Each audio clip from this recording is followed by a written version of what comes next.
친구들 안녕 반갑습니다. 자, 오늘은 25번째 시간이에요. 오늘 수업의 제목은 비잔티움 제국입니다.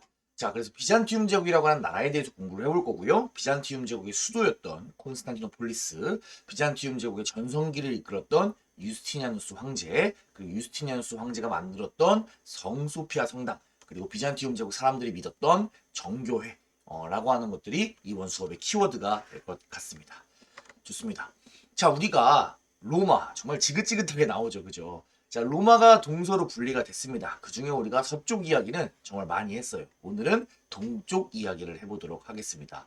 자, 서로마가 476년에 게르만족의 침입에 의해서 멸망을 했습니다. 자, 그 뒤에도 약 1000년 동안 멸망하지 않고 1453년까지 동쪽에서 존재했던 동로마 제국을 우리는 비잔티움 제국이라고 부릅니다.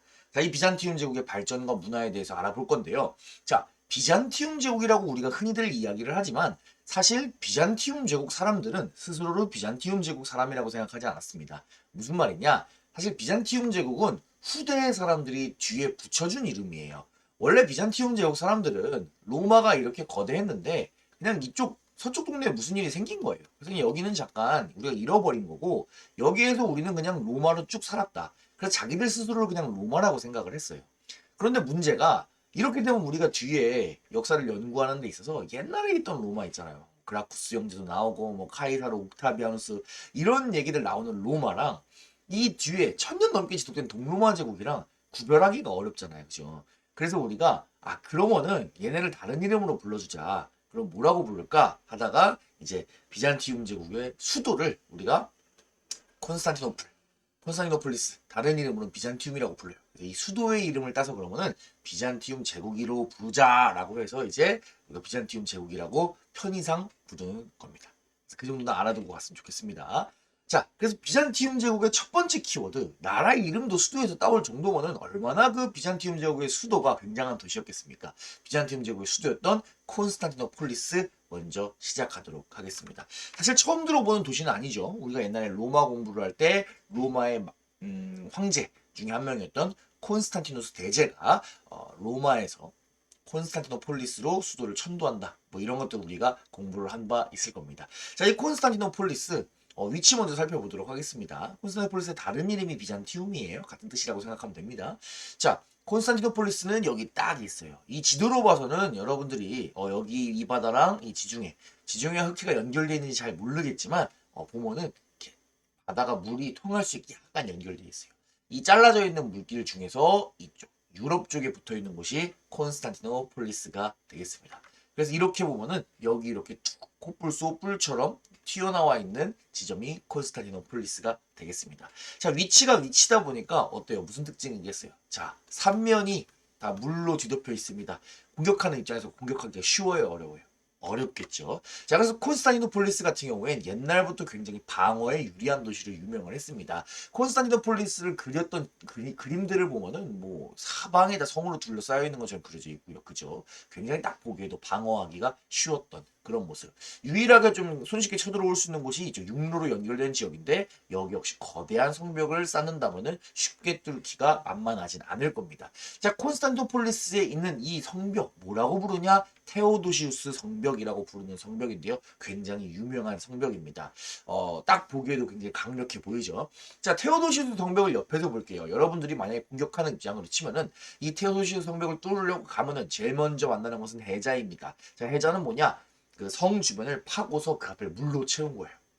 자, 물 건너가기가 어렵잖아요. 첨벙첨벙 건너가고 있으면 위에서 막 공격을 해올 겁니다. 어떻게 간신히 해자를 건너갔다고 쳐요. 그러면 첫 번째 벽을 만나게 됩니다. 첫 번째 벽을 간신히 또 넘었다고 쳐요. 넘는 와중에 공격하는 와중에 안에서 엄청나게 방어를 하겠죠. 넘는다고 하면은 또 뭐가 기다립니다. 두 번째 벽. 두 번째 벽 넘으면 세 번째 벽이 기다리고 있습니다. 정말 어마어마한 방어력을 자랑을 하겠죠. 자, 그래서 콘스탄티노폴리스의 성벽을 정말 뚫기가 어렵고 방어가 유리한 곳이었기 때문에 1000년 동안이나 콘스탄티노폴리스가 비잔티움 제국이 수도였던 콘스탄티노폴리스를 중심으로 해서 버티고 또 버틸 수 있었다. 이렇게 정리를 할 수 있겠네요. 그럼 콘스탄티노폴리스가 뭐 방어에만 유리하냐? 아닙니다. 여러분들이 지도를 통해서 알 수 있겠죠. 자, 유럽과 아시아를 연결하는 딱 그 입구에 그 연결 지점에 위치하고 있습니다. 그러면 당연히 뭐가 유리할까요? 좋습니다. 교역이 유리를 하겠죠. 그래서 콘스탄티노폴리스를 그렸던 그림들을 보면은 수많은 배들이 콘스탄티노폴리스 주변에 있는 거 여러분들이 확인할 수 있습니다. 동서교역에 굉장히 유리한 무역의 중심지였다. 이렇게 정리를 할 수 있겠네요. 자, 그럼 콘스탄티노폴리스, 비잔티움 제국의 수도에 대해서 알아봤다면 이번엔 비잔티움 제국의 전성기를 이끌었던 인물에 대해서 알아보겠습니다. 그 인물은 우리가 뭐라고 부를 거냐? 유스티니아누스 황제, 뭐 혹은 유스티니아누스 대제, 뭐 이런 식으로 부르는데요. 자, 이 유스티니아누스 황제를 한번 보도록 하겠습니다. 자, 황제 때 비잔티움 제국의 영토, 지도를 보니까 어때요? 상당히 넓죠. 옛날 로마 제국의 영토만은 못하지만 부족한 부분들이 있습니다. 예를 들어서 뭐 이베리아 반도나 이런 지점들에 대해서는 로마 제국의 영토를 다 차지하지 못했죠. 하지만 이탈리아 반도 포함해서 뭐 상당히 넓은 영토를 차지했던 거 여러분들이 확인을 할 수 있습니다. 자, 그래서 유스티니아누스 황제의 업적에 대해서 정리를 하자면 첫째, 아까 지도에서 봤듯이 넓은 영토를 차지를 했고요. 자, 둘째, 유스티니아누스 법전이란 걸 만듭니다. 자, 우리는 이것을 뭐라고 얘기할 거냐? 로마법의 완성이다라고 얘기를 할 겁니다. 여러분이 아마 중간고사 범위 때 로마를 공부를 하면서 로마의 문화에서 로마는 실용적인 문화가 발달을 했고 덕분에 법이 굉장히 발달을 했다. 그래서 로마법은 관습법에서 시작해서 시민법을 거쳐 만민법으로 발전한다. 뭐 이런 이야기를 했을 겁니다. 그 중에 최종 단계에 해당하는 것이 바로 유스티니아누스 법전이에요. 로마 스타일로 시작된 법률 시스템을 이때 완성했다라고 보시면 됩니다. 이 유스티니아누스 법전 때 완성된 로마법 체계가 상당히 정교해서 이것이 나중에 한 1000년 넘게 흐르고 나서 프랑스의 나폴레옹이 유럽의 법률, 나폴레옹 법전을 만드는데도 상당히 많은 영향을 끼쳤고요. 이 프랑스의 법률이 또 나중에 뭐 독일, 그 다음에 독일을 거쳐서 일본, 그리고 일본을 거쳐서 우리나라에까지 영향을 주게 됩니다. 그러니까 어떻게 보면은 지금 우리가 사용하고 있는 21세기 대한민국의 법률을 거슬러 올라가면은 유스티니아누스 황제의 영향력이 없다고는 얘기할 수 없는 거예요. 상당히 재밌죠? 좋습니다. 그래서 로마법을 완성했던 유스티니아누스 법전. 자, 그리고 세 번째, 지금의 튀르키예, 이스탄불, 옛 콘스탄티노폴리스의 대표적인 비잔티움 건축물, 랜드마크인 성소피아 성당을 건설한 건 역시 유스티니아누스 황제 되겠습니다. 성소피아 성당은 우리가 나중에 문화할 때 잠깐 사진을 그때 가서 보도록 하겠습니다. 자, 그러면은 유스티니아누스 황제의 업적을 살펴보았는데 생긴 거를 좀 봐볼까요? 유스티니아누스 황제. 뭔가 좀 그림에서 좀 특징적인 게 없을까요? 머리 뒤에 눈치챈 친구도 있을 겁니다. 자, 머리 뒤에 뭔가 동그란 게 있네요. 자, 다른 사람들은 하나도 머리 뒤에 동글뱅이가 없어요. 근데 황제만 동글뱅이가 머리 뒤에 있습니다. 자, 왜 황제 머리 뒤에 동글뱅이가 있을까요? 원래 이 동글뱅이 어떤 사람들한테 있는 거예요? 그죠? 지저스, 예수님이나 아니면은 뭐 부처님 같이 종교적인 어떤 신 이런 사람들한테 이제 우리가 뒤에 광배라고 하는 것들이 있습니다. 후광이 있는 거죠. 그런데 왜 비잔티움 제국의 황제는 뒤에 이렇게 후광을 우리가 장식을 해놓았냐?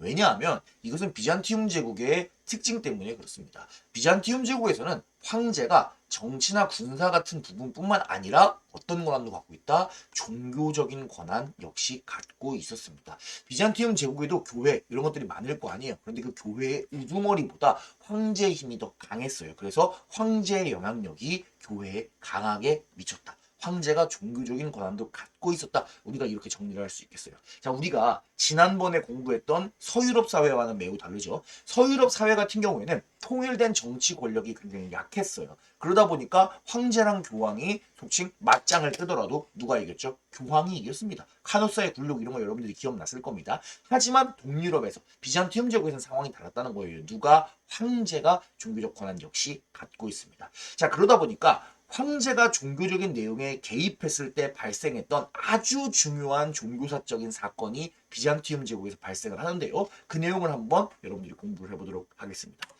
따로 제목을 크리스티교 세계가 둘로 나뉘다 라고 정리를 할 수 있을 것 같아요. 자, 우리가 여태까지 공부를 했던 기독교, 크리스티교, 예수님 만드는 크리스티교가 반으로 쪼개지는 사건이 발생을 합니다. 서쪽의 크리스트교와 동쪽의 크리스트교를 쪼개져요. 자, 서쪽의 크리스트교를 우리는 로마 가톨릭이라고 부를 겁니다. 이름에서 엿볼 수 있듯이 당연히 로마가 중심이고요. 우리가 지난 시간에 공부했던 교회의 대장, 교회의 황제라고 부를 수 있는 교황이 중심이 되는 것이 바로 로마 가톨릭입니다. 우리가 흔히 지금 성당이라고 부르는 천주교에 해당된다고 얘기할 수 있을 것 같아요. 자, 그럼 이 로마 가톨릭이 서쪽의 크리스트교라면 동쪽의 크리스트교는 뭐라고 부르냐? 바로 정교회라고 부릅니다. 주로 동유럽 사람들이 주로 믿는 기독교라고 생각하면 돼요. 그리스나 뭐 러시아 이런 쪽에서 지금 현재 믿고 있는 종교다 이렇게 생각을 하면 되는데요. 이 두 개가 크리스트교가 서쪽과 동쪽으로 반으로 갈리는 사건이 왜 이루어졌냐? 결론부터 이야기하자면 성상 숭배 문제 때문에 갈라지게 됩니다. 자, 문제는 문제고 숭배는 이렇게 받들어 모시는 걸 얘기하죠. 자, 그럼 성상은 뭘까요? 자, 성상은 쉽게 이야기하면 성스러운 상징입니다. 그래서 성스러운 그림이 될 수도 있고요. 뭐 성스러운 조각상이 될 수도 있습니다. 자, 예수나 하나님의 모습을 표현한 그림이나 조각상 같은 상징물들. 자, 잘 생각을 해봅시다. 초기 크리스트교에서는 예수님이나 하느님 같은 둘이 뭐 같다고 보지만요. 자, 예수님의 하느님의 모습을 표현을 한 조각이나 그림, 이러한 성상, 상징물들을 사용하는 것을 권장했을까요? 아니면 싫어했을까요? 정답은 싫어했습니다. 왜냐하면 크리스티교의 굉장히 중요한 교리 중에 뭐가 있어요? 우상숭배가 있습니다. 자, 예를 들어서 이것을 정스러운 조각상이라고 해볼게요. 자, 우리가 크리스티교를 믿고 기도를 할 거예요. 하나님과 예수님에게. 근데 그분들은 어디 있습니까? 신은 하늘에 있죠. 우리는 하늘에 기도를 해야 돼요. 그런데 조각상, 성상을 사용하게 되면 무슨 일이 발생을 하냐? 성상에 대고 우리가 기도를 하겠죠. 아, 하나님, 우리 소원을 들어주세요. 뭐 이런 식으로 기도를 할 겁니다. 예를 들자면요. 자, 근데 무슨 문제가 발생해요? 하느님이 아닌 이 성상에 대고 기도를 하는 것처럼 보여줄 수 있는 거예요. 마치 우리가 이 아무것도 아닌 조각상을 섬기는 것처럼 변질이 될 수 있는 그런 위험이 있다는 겁니다. 기도의 방향이 잘못됐다는 거예요. 신앙의 방향이 잘못됐다는 거예요. 그렇기 때문에 초기에는 원래는 성상을 될 수 있으면 사용하지 않는 것이 좋다라고 하는 전통이 있었습니다. 이것은 뭐 이슬람교에서 뭐 그런 성스러운 알라나 아니면 무함마드의 얼굴을 그리지 않는 것이랑 뭐 비슷하다고 얘기를 할 수도 있겠네요. 좋습니다. 그런데 동쪽에서는 별 문제가 안 됐어요. 동쪽에서는 초기에 크리스트교 전통을 계속 유지를 했습니다. 왜냐하면은 이 동로마 같은 경우에는 정치적 변동이 없이 쭉 1000년 넘게 유지가 되었잖아요. 자, 근데 문제는 어디서 생기냐? 서쪽에서 생깁니다. 자, 서유럽 같은 경우에는 소로마가 게르만족의 침입에 의해서 멸망했잖아요. 그리고 이 침입해온 게르만족에게 크리스트교를 전파해야 되는 상황인 겁니다. 서쪽의 상황은. 그러다 보니까 우리가 아무런 상징물이나 조각상, 그림 없이 포교를 하는 것보다, 종교를 전파하는 것보다는 뭔가를 주면서 전파하는 게 쉽잖아요. 새로 전파하는 게르만족에게 하느님의 모습을 담은 상징물을 주면서 이게 하느님이야, 이게 예수님이야. 이분에게 기도하면 너도 구원을 받을 수 있어. 하느님 예수님은 모두를 사랑한다. 라고 이야기를 하는 게 포교를 하기가 훨씬 수월하겠죠. 그러다 보니까 서쪽 지역에서는 게르만족 등에게 전파하기 위해서 성상을 허용하는 움직임이 생깁니다. 여기서 약간 조금 갈리기 시작을 해요. 그런데 여기서 동로마 제국의 황제였던 레오 3세라고 하는 인물이 있습니다. 뭐 이름까지는 여러분들이 외우는 건 조금 어려울 수 있겠네요. 자, 동로마 제국의 황제가 뭐라고 이야기를 한다? 성상을 활용하는 것은 우상 숭배다. 그러니까 너네 성상 숭배하면 안 돼! 라고 하는 금지 명령을 내립니다. 자, 동쪽 지역에서는 황제의 영향력이 강했기 때문에 비잔티움 제국에서는 먹혔겠죠. 하지만 이 황제의 명령이 이쪽으로 건너갈 수 있습니까? 없습니까? 없을 겁니다. 왜냐? 서쪽의 종교는 교황이 리드하고 있었기 때문이에요.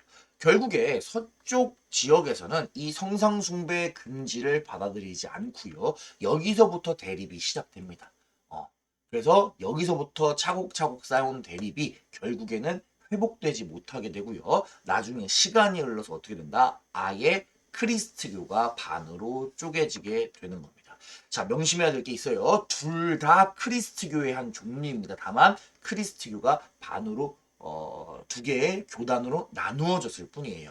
우리는 서쪽의 크리스트교를 로마를 중심으로 하는 가톨릭이라고 부르고요. 동쪽에 있는 걸 뭐라고 부른다? 정교회라고 부를 거예요. 자, 정교회 이름만 들어봐도 어떤 것 같아요? 뭔가 바른 느낌이 들죠. 맞아요. 정교회에서는 우리가 올바른 교회다. 우리가 오리지널 교회다. 우리가 바른 초기의 전통을 지키고 있는 교회다라고 얘기를 해서 정교회라고 하는 표현을 사용을 하고 있습니다. 분명히 얘기했죠. 둘 다 크리스트교의 종류예요. 그냥 서쪽이랑 동쪽으로 나뉘었을 뿐이다. 이렇게 정리를 해주면 좋을 것 같습니다. 지금도 그래서 보게 되면은 유럽에서 정교회를 믿는 신자들은 주로 동쪽에 위치하고 있는 것을 볼 수 있습니다. 서쪽은 가톨릭이나 아니면 뒤에 나오는 개신교 같은 것을 믿고 있지요. 선생님, 그럼 이 정교회가 우리가 흔히 얘기하는 교회인가요? 아까 로마 가톨릭이 성당이라 그랬잖아요.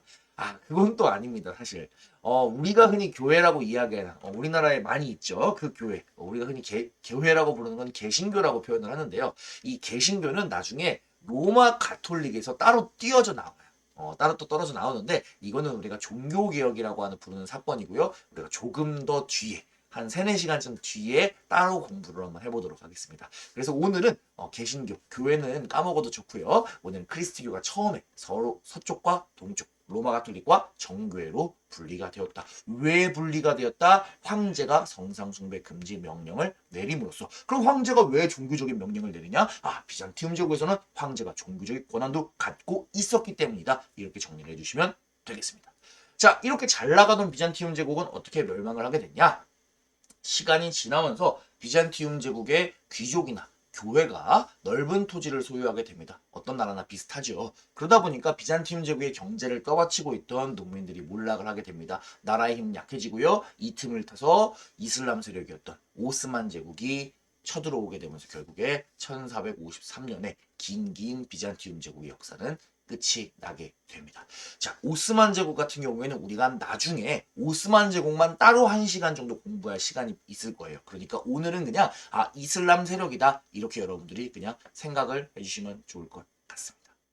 자, 비잔티움 제국의 정치적인 내용을 공부했다면 문화에 대해서도 한번 알아보도록 하겠습니다. 자, 비잔티움의 종교는 정교회예요. 우리가 아까 이야기를 했죠. 자, 교과서에 따라서 정교회가 아니라 그리스 정교라고 하는 용어를 사용하는 경우도 있는데 뭐 크게 다르지 않습니다. 같은 용어다라고 생각해 주시면 좋을 것 같아요. 자, 언어는 그리스어를 사용을 했습니다. 헬레니즘 시대 때, 알렉산드로스 제국 시대 때부터 이 지역은 그리스 문화를 짙게 영향을 받았죠. 그래서 계속해서 그리스어를 사용을 하고 있었습니다. 자, 그러다 보니까 그리스 문화나 옛날 로마 문화 이런 것들이 많이 남아 있었겠죠. 서로마 제국이 멸망한 것과 다르게 동로마 제국은 계속 유지가 되었으니까요. 그러다 보니까 그리스와 로마의 옛날 문화, 고전 문화가 많이 남아있게 되고요. 이것이 나중에 다시 서유럽으로 역수출이 되게 됩니다. 그러면서 우리가 나중에 배우게 될 르네상스에 큰 영향을 줍니다. 지금은 이해가 안 되겠지만 나중에 르네상스 배우는 단원에서 여러분이 아마 이해가 될 것 같아요. 자, 비잔티움의 제국의 문화는 그러면 지금은 어느 나라에 영향을 주었냐? 사실 지금의 튀르키예, 위치로 보면은 튀르키예가 비잔티움 제국의 위치죠. 수도도 똑같고요. 하지만 튀르키예는 이슬람 문화권이에요, 지금은. 그럼 비잔티움 제국의 문화는 어디로 많이 흘러갔느냐? 동유럽의 슬라브족에 영향을 주었습니다. 슬라브족은 지금의 동유럽과 러시아 특히 형성하고 있다. 이렇게 여러분들이 생각을 해주시면 되겠네요. 자, 마지막으로 비잔티움 제국의 주요 랜드마크였던 성소피아 성당 보고 마치도록 하겠습니다. 정말 대단하죠. 정말 멋있습니다. 지금 튀르키예 가면은 볼 수 있는데 성소피아 성당의 가장 큰 특징은 일단 커다란 돔이라고 얘기할 수 있을 것 같아요. 유스티니우스 황제가 만들었던 성소피아 성당에 커다란 돔이 있다. 그런데 여러분들 보면 돔 옆에 뭐가 있습니까? 이런 커다란 돔 옆에 뾰족한 탑이 있네요. 기억하고 있는 친구들 있을지도 몰라요. 돔과 뾰족한 탑이 있는 것은 어느 종교의 사원 양식이었죠? 모스크, 이슬람교의 사원 양식입니다. 그런데 이거 성당이라 그랬어요. 성소피아 성당이에요. 그런데 왜 이런 뾰족한 탑과 돔이 같이 있을까요? 맞습니다. 자, 원래 유스티니아누스 황제가 처음 만들 때는 이 뾰족한 탑은 없었어요. 그냥 성당으로 만들었는데 나중에 이 성당이 이슬람교 세력에 의해서 비잔티움 제국이 멸망한 이후에 점령당할 때 이슬람 세력이 성당 너무 멋있잖아요. 부시거나 하기 너무 아까운 거야. 그러니까 어떻게 했다? 이 성당을 리모델링해서 모스크, 이슬람교 사원으로 활용을 하게 됩니다. 그래서 옆에다가 이런 뾰족한 탑을 세웠던 것이죠. 그래서 원래는 탑이 없었다. 여러분 생각해 주시면 좋을 것 같아요. 그래서 지금도 성소피아 성당 안에 들어가 보면은 이런 식으로 이슬람 상징들이 많이 남아있는 것을 볼 수 있습니다. 이슬람 세력이 리모델링이기 때문이에요. 정말 내부 규모가 정말 어마어마한 것을 볼 수 있네요. 자, 또 이 성소피아 성당에 가보게 되면은 여러 가지 성스러운 그림들도 많이 그려져 있는데요. 이런 식으로요. 이 그림들의 특징을 자세히 보면은 어떤 양식이냐? 이게 그림이 그냥 그린 게 아니에요. 보면 약간 자글자글한 느낌이 여기 멀리서도 느껴지죠. 뭐냐? 모자이크 기법입니다. 여러분 초등학교 때 해봤죠? 다양한 색깔의 뭐 색종이들을 오려가지고 가까이서 보면은 약간 이런 모양인데 멀리서 보면 이제 그림이 딱 드러나는 그런 느낌 있잖아요. 그죠? 자, 그래서 그러한 모자이크, 물론 색종이로 한 건 아닙니다. 이런 모자이크 양식이 비잔티움 제국의 대표적인 그런 미술 양식이었다. 이런 것도 여러분들이 같이 생각을 해주시면 좋겠네요. 좋습니다. 오늘은 비잔티움 제국 공부를 했어요. 비잔티움 제국은 지금의 튀르키예 위치해 있는 나라고요. 수도는 콘스탄티노폴리스다. 방어와 교역의 요충지였다. 전성기를 일으켰던 황제는 유스티니아누스 황제입니다. 법전을 만들고요. 영토를 넓혔고요. 성소피아 성당을 건설을 했습니다. 자, 비잔티움 제국의 특징 같은 경우에는 황제가 정치 군사뿐만 아니라 종교도 담당을 했어요. 그러다 보니까 황제가 종교적으로 어떤 명령을 내렸었죠? 성상 숭배 금지령이라고 하는 명령을 내렸습니다. 그것에 대해서 서쪽에서는 받아들이지 않았죠. 그러다 보니까 서쪽과 동쪽으로 크리스트교가 분열되는데 그중에 우리는 동쪽의 크리스트교를 정교회라고 부르기로 했다. 정리를 했습니다. 자, 그래서 여러분들이 성상숭배 금지령에 따른 크리스트교 세계의 분리까지 잘 기억을 해두시면 될 것 같습니다. 좋습니다. 오늘 정말 수고가 많았고요. 그럼 우리는 다음 시간에 다시 서쪽 이야기로 넘어가 보도록 하겠습니다. 친구들 안녕.